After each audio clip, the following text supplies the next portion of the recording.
In the latest episode of Hack My Growth, we're going to be breaking down how to leverage the search engines to better understand search intent of your end users.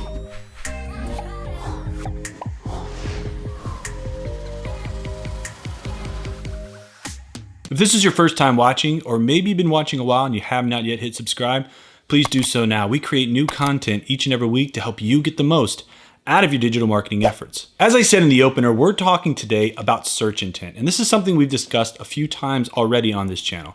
But today I'm going to give you a step-by-step process on how to leverage the search engines to uncover your user's search intent so you can create better content that not only ranks, but also engages your user and moves them through the funnel.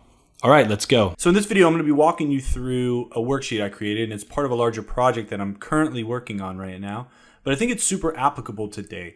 So we've seen a number of adjustments within the search results, and Google's shaking things up quite a bit. And one of the most important factors when you're trying to achieve success in SEO is understanding search intent. It's really about understanding what the user is looking for, as well as what Google believes the user is looking for and the type of content and information that they're expecting to see within the search results. I'm going to make this worksheet available to you. You can download it through our website, so make sure that you click the link below. And if you've got any comments or questions along the way, please feel free to ask. Just drop them below and I'll answer them as soon as possible. But we're going to walk you through a little bit of what search intent is. We've covered it a few times here on this channel, but I'm going to do a quick overview and then we're going to get into how to actually use this worksheet to help you understand intent a little bit deeper.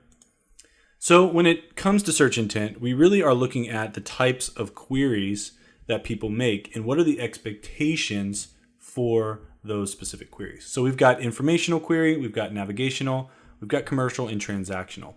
When it comes to making an informational query, people just want to get knowledge. They're looking to learn something, maybe to learn something more specific about a certain topic. When somebody makes a navigational query, they're looking to get somewhere. So they might know the company they're looking for, they might know some of the basics of the information, but they have a specific direction that they're trying to go in. A commercial intent is somebody who is looking to make a purchase and they want more information on that specific product. So at this point, they're not actually ready to buy, but they're making maybe some comparisons like the best smartphone or the best headsets, those types of questions. And it's a little bit more commercial intent because they're looking for specifics about products or companies or services. And lastly, we have transactional, which is when they're actually ready to make that purchase and they're looking for pricing information. They're looking to make a specific transaction. So we can break down most of the queries we see to fit within one of these buckets. Now, a majority of them are going to fall within informational. That's what people use Google for. It's an information engine, right? But we do see these other types of queries as well. But it's not just at query type that we want to take a look at. We also need to look a little bit deeper and understand the context of the specific intent.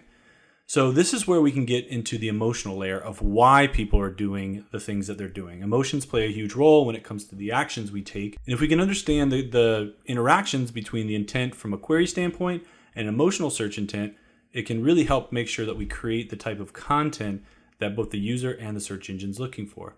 So this is from an article from Google and breaking it down into the 6 types of emotional intent. And we've got surprise me. So they're looking for something fun or entertaining. Maybe thrill me, looking for new things, something that is just going to maybe be a little bit of an adventure for them. Impress me. So this is where they're looking to be influenced. It's usually a little bit more laser focused and they're looking for those people who have authority in this space. Educate me. They want to learn more about a specific product, a specific topic, and in a way that's going to tell them what is the best, right? And how to get the most out of that. Reassure me, somebody's looking for comfort, right? They're looking to build trust. They want to know that they're making a smart decision. And then help me, they're looking for practical solutions. So understanding these emotional layers to our search queries, which we have before with informational and navigational and commercial and transactional, and we put them through the lens of these emotional intents, we can really start to see a new perspective on our content. And Google's using natural language processing. They're using ML and AI to build these different models to help them better understand why people do the things they do, and then to deliver those results to them within the search engines. So how can we surface some of this? Because there's no tool out there that's going to pull all this information for you. We have to really look at the search results themselves to give us a deeper insight. Well, we can start by going through this worksheet. And the first thing you want to do is go to google.com. That's one of the biggest mistakes I think that people in search make, is they don't ever use the search engine themselves for research. They just look at their tools. But the search engines have a lot of information that we can leverage to help us take it to another level. So the first thing we want to do is make a broad query. So we can go in here and we can ask anything we want to Google. So for this query, we're going to do running shoes. Now, when we make this query, we can see a number of things. But before we start to look at all the cool different features we have in search, and I'm going to turn off SEO Quake so it's just the native, we want to look at the type of content that's ranking. We want to scan the search results and understand it, right? So right here, we've got a blog from Runner's World. We've got a running shoe list from Nike. We've got running shoes for Dick's Sporting Goods and Roadrunner Sports. Looks like a lot of sites that are specifically selling. Now this query would be probably more commercial, but that's what we're looking for right now. And we want to scan and we want to look at these different pieces of content and we want to check them off. So in this case, we saw a blog article, but we've also seen some product pages as well. So now we've got two types of content that we know that are ranking for this specific query. Now, what is the style of that content? Well, if we go here, the best running shoes for every type of run. So this would be maybe a product review, so we want to go ahead and put those on there. We got research here. We want to find the one that we're looking for and cross it off. Product review. Here we go. Boom. Now we've got some product pages that are just information on those products themselves. So, we kind of still product review pages right here. They've got those reviews and those other information really specific to the products themselves. How-to down here at the bottom. So we also have a how-to article. So right now, we're only looking at the content. We're not looking at any of the SERP features or the pictures or anything else. And we know that there's 2 blog posts, there's a whole lot of product pages, and it's either how-to content or product review content that's ranking for this broad query.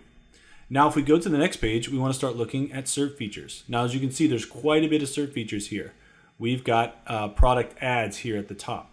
We've actually got a knowledge card over here. We've got local pack showing up here. We've got site links all over the board. We've got product carousels and shopping results showing up. We've got news, top news stories that are showing up here. We've got the image pack showing up here.